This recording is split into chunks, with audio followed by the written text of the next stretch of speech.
Nous avons le plaisir de vous présenter notre émission éducative, Les Pionniers. Et avec nous aujourd'hui, Madame Safi Naz. Bonjour, Monsieur Victor. Bonjour, Madame Safi. Chers élèves, bonjour.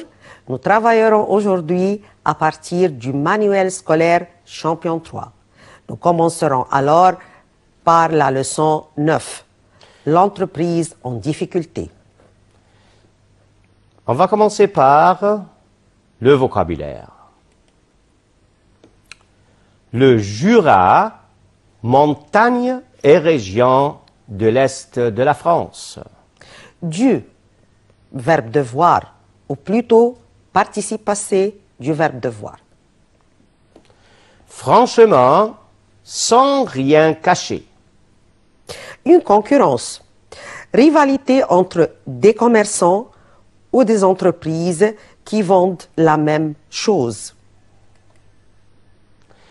Délocaliser, changer de lieu.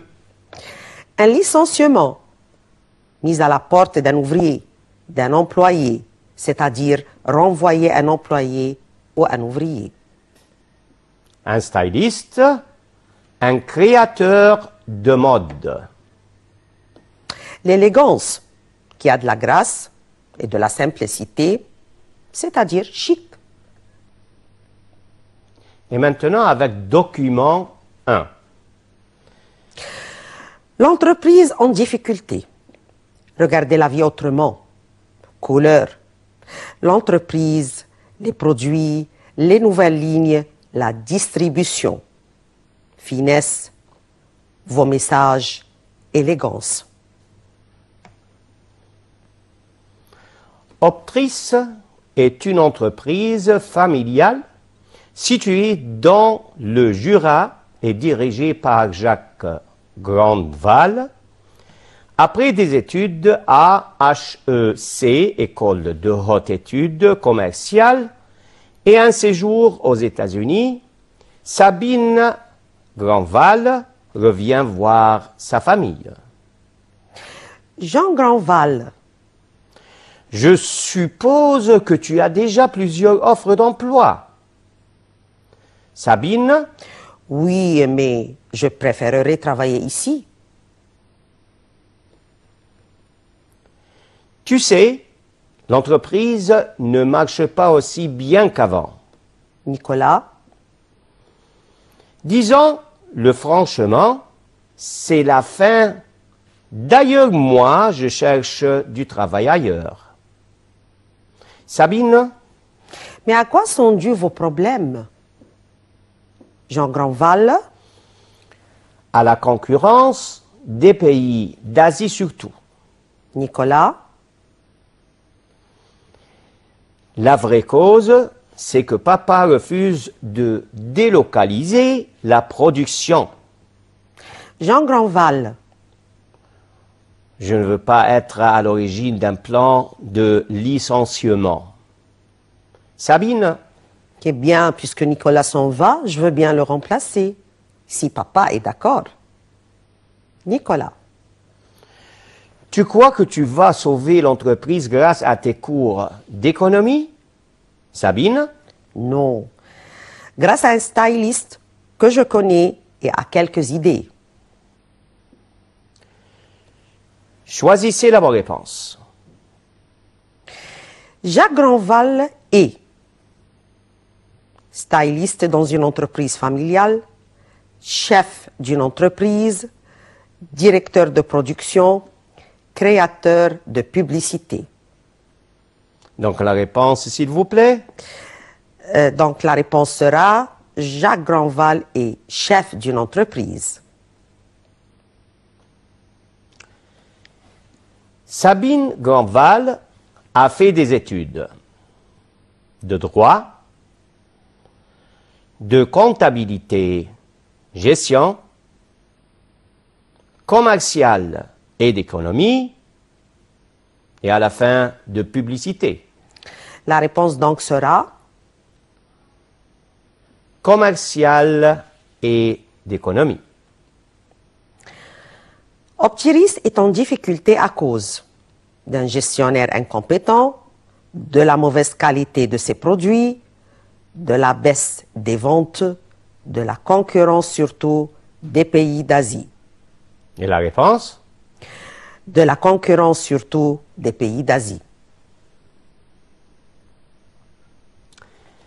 Grâce à Sabine, Optrice pourrait fermer ses portes, perdre beaucoup d'argent, retrouver sa compétitivité et à la fin avoir une nouvelle direction. La réponse donc sera Retrouver sa compétitivité. Alors, madame? Sabine va sauver l'entreprise grâce à l'aide de la Banque du commerce, un succès commercial, la mise à la porte des employés, un styliste et quelques idées. Oui, la réponse? La réponse sera donc Sabine va sauver l'entreprise grâce à un styliste et quelques idées. Oui, c'est clair, hein?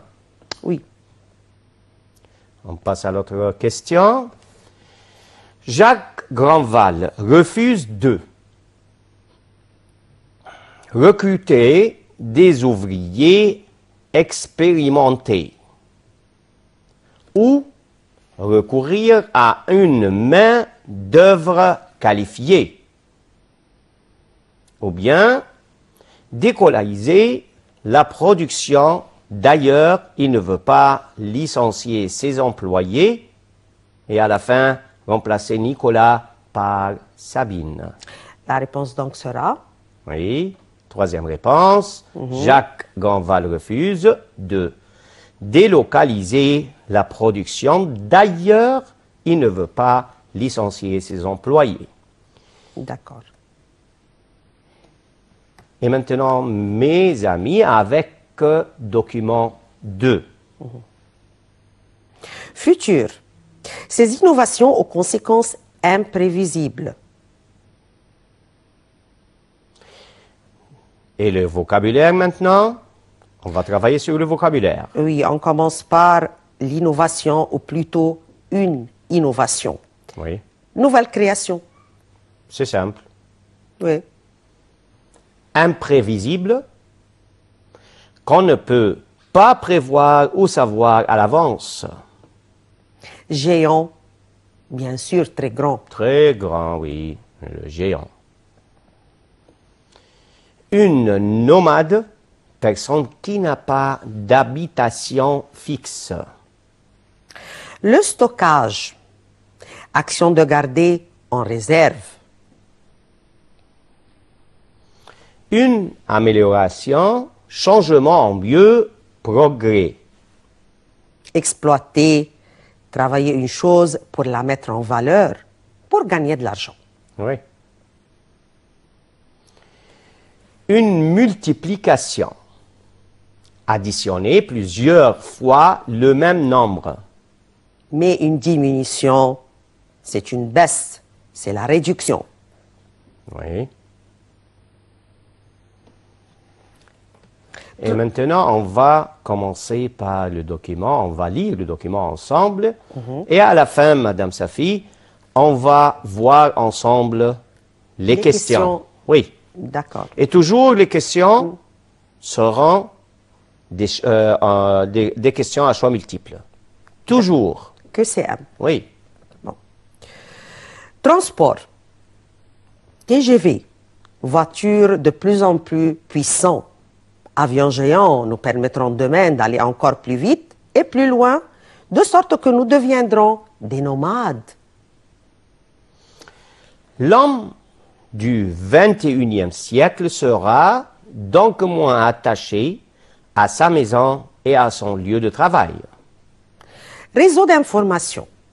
L'ordinateur et les nouveaux téléphones et le réseau Internet ont produit d'immenses possibilités de stockage et de circulation de l'information. C'est pourquoi demain, des activités quotidiennes comme faire ses courses, emprunter un livre à la bibliothèque, aller au cinéma deviendront inutiles. Robots. Présents dans nos usines et dans nos cuisines, les robots ont déjà entraîné des améliorations dans nos conditions de travail. Mais bientôt, ils seront partout. Ils conduiront nos voitures, construiront nos maisons, exploiteront les champs et le fond des océans. La multiplication des robots aura pour conséquence une nouvelle diminution de la durée du travail. On passe aux questions. Oui. Choisissez la bonne réponse. Le TGV va nous rendre sédentaires, faire devenir des nomades, ramener à nos maisons, emmener dans un monde futuriste. Donc la réponse? La réponse sera faire devenir des nomades. On Oui. va nous déplacer beaucoup. Voilà. En conséquence, l'homme du 21e siècle sera plus libre que d'habitude, moins préoccupé et plus à l'aise, moins attaché à sa maison et à son lieu de travail. Et à la fin, plus proche des lieux qu'il fréquente. Quelle est votre opinion, Madame Safi? Moins attaché à sa maison et à son lieu de travail. Oui, ça c'est la bonne réponse. En conséquence, l'homme du 21e siècle sera moins attaché à sa maison et à son lieu de travail. On continue. Oui. L'ordinateur et Internet ont produit des changements dans le domaine de l'intelligence artificielle, d'immenses possibilités de stockage et de circulation de l'information, une transformation dans les moyens de transport, des dégâts matériels énormes. La réponse donc sera? Ah oui, c'est clair. D'immenses possibilités de stockage et de circulation de l'information. Donc, c'est juste? Bien sûr. Ah ah. Madame Safi, Oui. et maintenant avec une question très importante. S'il vous plaît, Oui, monsieur. retrouvez la réponse. J'attends votre réponse. Je vais vous présenter maintenant la D'accord. question. Les Et on va voir. propositions, oui. Ah oui, et on va voir ensemble. Laquelle est la plus correcte? Oui, s'il vous plaît. Dans l'avenir, les robots vont nous remplacer. Ils feront des études et enseigneront, Oui. ou bien chasseront et pêcheront, construiront des maisons et construiront des voitures, ou bien partiront à l'espace et feront la guerre. D'après le texte, Oui, s'il vous plaît. je dirais qu'il s'agit de construiront des maisons et conduiront des voitures. Ça, c'est juste. Donc, dans l'avenir, les robots vont nous remplacer. Ils construiront des maisons et construiront des voitures. Bon. On passe à numéro 5 et je vous présenterai vous aussi Oui. les réponses, les propositions et vous en choisissez ce qui convient, la plus correcte d'après le texte. Moi, La je mu- suis prêt, hein. D'accord. La multiplication des robots permettra d'augmenter la durée du travail, de réduire la durée du travail, de fixer une durée pour le travail ou bien régler les problèmes liés à la durée du travail. Qu'en pensez-vous? D'après le document, je suis sûr que la deuxième réponse, c'est la bonne réponse. Je suis tout à fait d'accord. De réduire la durée du travail, oui. On va travailler de moins en moins. Oui. Voilà. On passe à leçon 10. S'il vous plaît. Accident de la route, à qui la faute? On va Une voir. leçon très importante. Ça fait partie de la vie. Oui. On va commencer par le vocabulaire. Oui. Désigner, verbe désigner, montrer, indiquer. La conduite, c'est l'action de conduire. Une voiture, bien sûr. Oui. Ou n'importe quel véhicule. Une opinion, manière de penser. Avis, Toujours verbe devoir. toujours. C'est moi qui m'en occupe. Du à, causé par. Multiple, nombreux, plusieurs. Un facteur, élément qui participe à un résultat. Une expérience. Oui. Connaissance qu'on acquise par la pratique, surtout par la pratique. Bien sûr, chacun de nous a son expérience. Oui. La puissance, c'est la force. C'est le pouvoir d'action d'un appareil mécanique. Et obstacle, objet qui empêche de passer, d'avancer. Tout ce vocabulaire est un vocabulaire approprié qui permet de parler des voitures, des accidents de la route Oui. et des fautes, De faute de la route. voilà, ça, Oui. commises par les conducteurs. Le conducteur, oui. Donc, maintenant, avec le document, Oui. Accident de la route, à qui la faute? Donc, ça revient au même. oui. Il y a 30 ans, on désignait l'état des routes comme la principale cause des accidents. Aujourd'hui, l'opinion accuse les fautes de conduite. Or, depuis longtemps, les spécialistes savent qu'un accident est souvent dû à de multiples facteurs. Oui. Premièrement, l'expérience et l'état du conducteur, le type de déplacement, trajet, maison, travail, week-end, etc. La puissance et le poids de la voiture, la vitesse, le type de route et son état. Les conditions météo, la présence d'un obstacle, etc. Accuser seulement l'automobiliste a donc pour conséquence de passer sous silence les raisons de son comportement. Cela permet d'ailleurs de cacher certaines vérités embarrassantes. Les services publics et les constructeurs automobiles n'ont pas intérêt à ce qu'on accuse les routes et les voitures. Elles sont pourtant elles aussi responsables. Donc, Madame Safi, vous êtes prête maintenant pour présenter les questions, n'est-ce pas? Oui, tout à fait. Ok, on va commencer par... Numéro 1. Ah oui. Il y a 30 ans, Non, la cause de on commence l'accident... par choisissez la bonne réponse. Oui, vous avez raison. Ah oui. Vous avez raison. Ça, c'est le titre. Et il faut mettre l'accent dessus pour la simple raison que c'est la consigne de l'examen, Oui. chers élèves. Toujours. Toujours. Oui. Choisissez la bonne réponse. Oui. Numéro 1. Il y a 30 ans, la cause de l'accident était les embouteillages, la fluidité de la circulation, le dysfonctionnement des feux, l'état des routes. Donc, on parle du passé. Selon vous, quelle serait, Monsieur Victor, la bonne réponse? C'est la dernière, d'après le Bien document sûr, aussi. l'état des routes. Ah oui. Donc, il y a Aujourd'hui, dites-nous, monsieur. Aujourd'hui, l'opinion pointe du doigt le comportement des conducteurs. Oui. Les fautes de conduite. L'erreur humaine. Et la dernière choix, le manque d'expérience. Le dernier choix. Oui. Bon, d'après le texte, je trouve que les fautes de conduite, c'est la bonne réponse. Oui, c'est ça. Aujourd'hui, l'opinion, les fautes de conduite. D'après les spécialistes, un accident est dû à plusieurs facteurs, parmi lesquels on cite.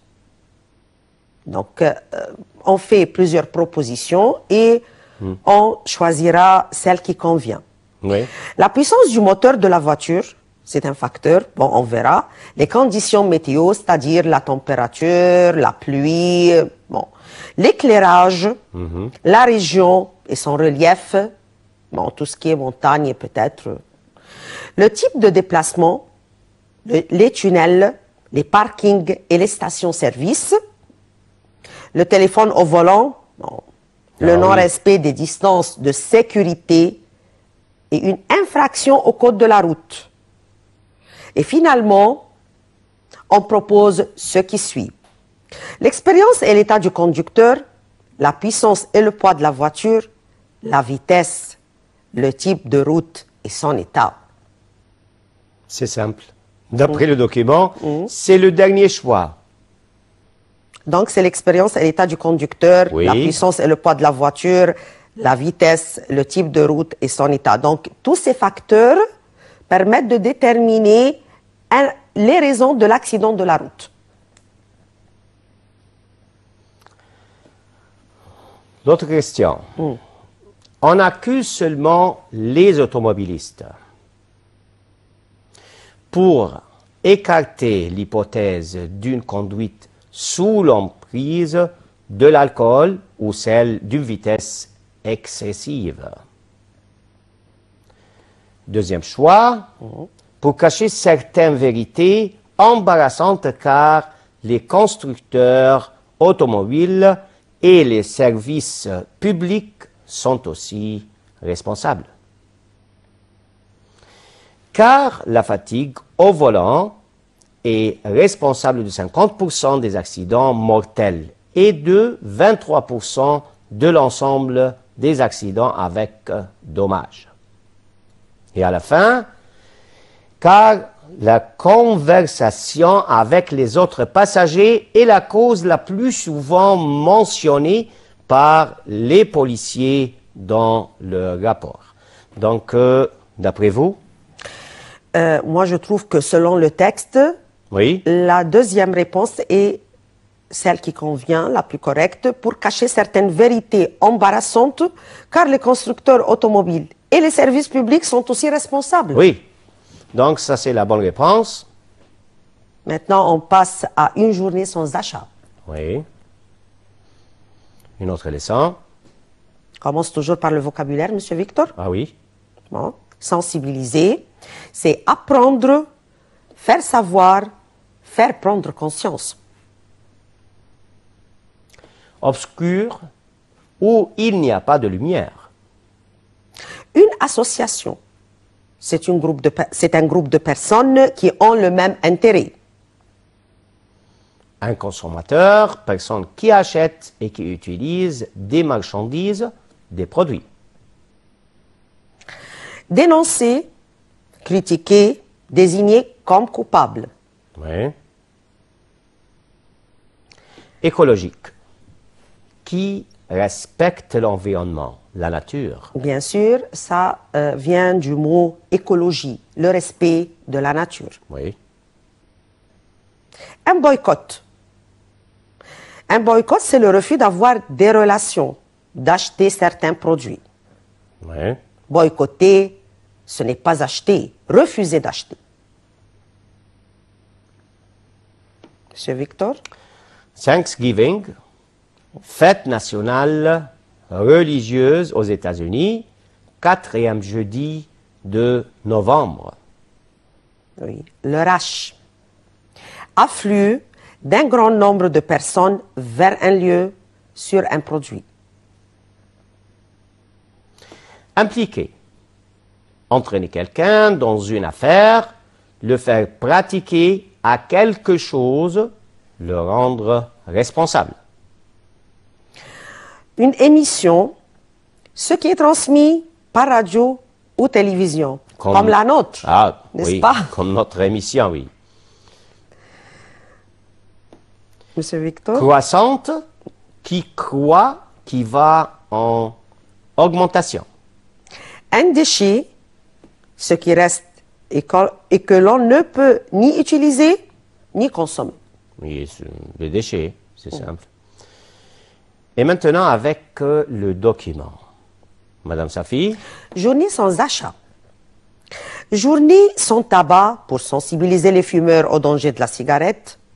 Fête du cinéma pour attirer le public dans les salles obscures. Journée de la femme, de l'enfant, de la séance, des plantes. Journée sans voiture. Et pourquoi pas, comme dans certains pays, une journée sans achat. Monsieur Victor? Oui. Faites un geste pour la terre, arrêtez d'acheter. Oui, très important. C'est pour vous les femmes, hein? Mais oui. Il ne faut pas pousser à la consommation. Il faut baisser la consommation. Allez-y. Vendredi, des associations de consommateurs d'une quinzaine de pays appellent à une journée sans achat pour dénoncer une société de consommation devenue hors de contrôle dans le pays riche et sensibiliser le public à ces conséquences écologiques. Oui, ils ont raison quand même. Oui, Ce jour de boycott, c'est-à-dire ce jour sans achat, oui. lancé au Canada en 1992 par un ex-publicitaire, est toujours organisé le lendemain de Thanksgiving, une période de shopping aux États-Unis. Cette journée est organisée le vendredi 24 aux États-Unis, au Canada, en Australie et en Finlande. Mais le Brésil et plusieurs pays d'Europe, Belgique, Royaume-Uni, Autriche, Pays-Bas, ont choisi de l'organiser le 25, car le rush y a lieu le samedi. L'objectif est d'appeler les consommateurs à marquer un temps d'arrêt dans leurs achats pour réfléchir à ce qui implique le toujours plus. Donc c'est l'idée de la surconsommation. Oui. Agriculture et pêche intensive, épuisement des ressources en eau et en énergie, mode de production industrielle utilisant des produits toxiques, émissions croissantes de déchets. L'après-midi libre, oui. Oui, le 21 novembre 2000. Donc il s'agit d'un article de presse. Oui, c'est sûr. Bon. Choisissez la bonne réponse. Oui, c'est ça. Monsieur Maintenant, avec les questions. 1. Oui. Question 1. L'organisation d'une journée sans achat a pour objectif de sensibiliser les fumeurs au danger du tabac, reconnaître le rôle de la femme dans la société, donc c'est un rôle très important, c'est Oui. toujours à acheter. Ce thème est toujours présent. Oui.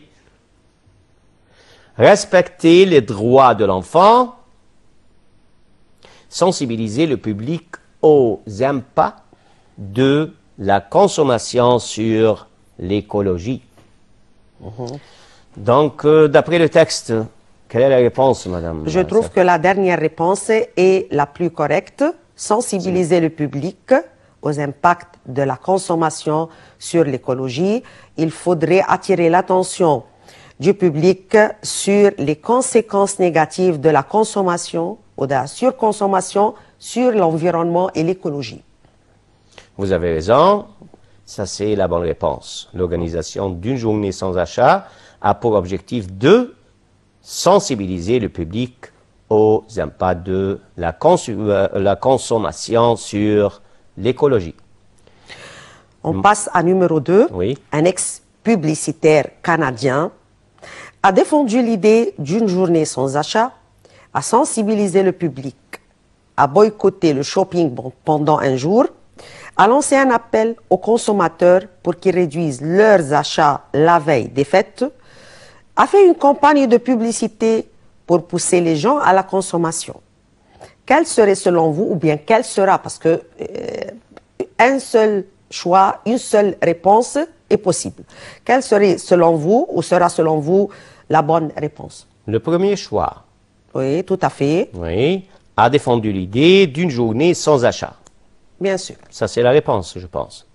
Je suis tout à fait d'accord. Et surtout, d'après le document, hein.